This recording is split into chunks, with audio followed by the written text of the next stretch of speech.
Dans cette vidéo, nous allons expliquer les causes de la guerre de Cent Ans. Au début du XIVe siècle, le royaume de France connaît une grave crise de succession.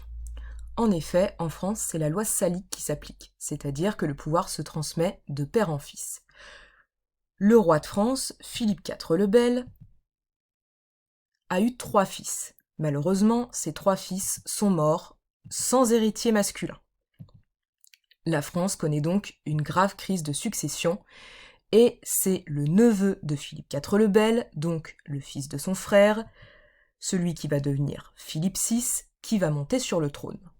Il forme alors la dynastie des Capétiens valois.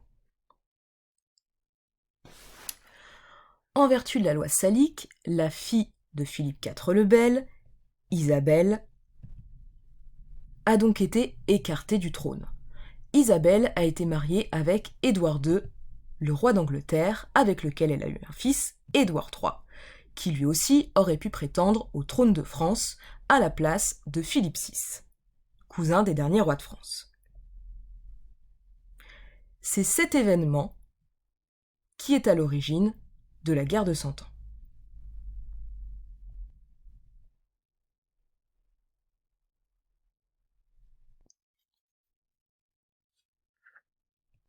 En effet, les nobles du royaume de France ont préféré une lignée moins directe, celle de Philippe VI, pour monter sur le trône en privilégiant une lignée masculine, plutôt que de privilégier la lignée de la fille de Philippe IV le Bel et son fils Édouard III, qui devient roi d'Angleterre à peu près au même moment où Philippe VI monte sur le trône de France. Édouard III aurait donc également pu devenir roi de France, en plus d'être roi d'Angleterre. Mais il y a une autre situation entre Édouard III et Philippe VI qui va expliquer le déclenchement de la guerre de Cent Ans.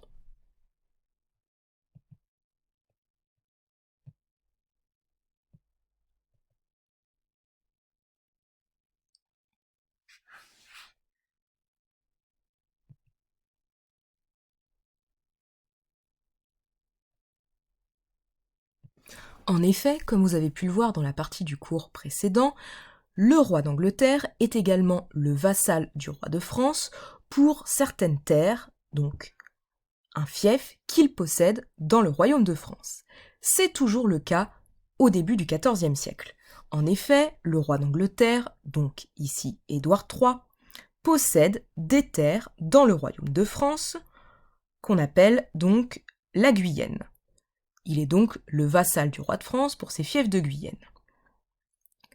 En 1337, Philippe VI va décider de confisquer les terres de Guyenne que possède Édouard III en France. Et c'est cet événement qui va définitivement achever le conflit entre les deux rois et déclencher la guerre de Cent Ans.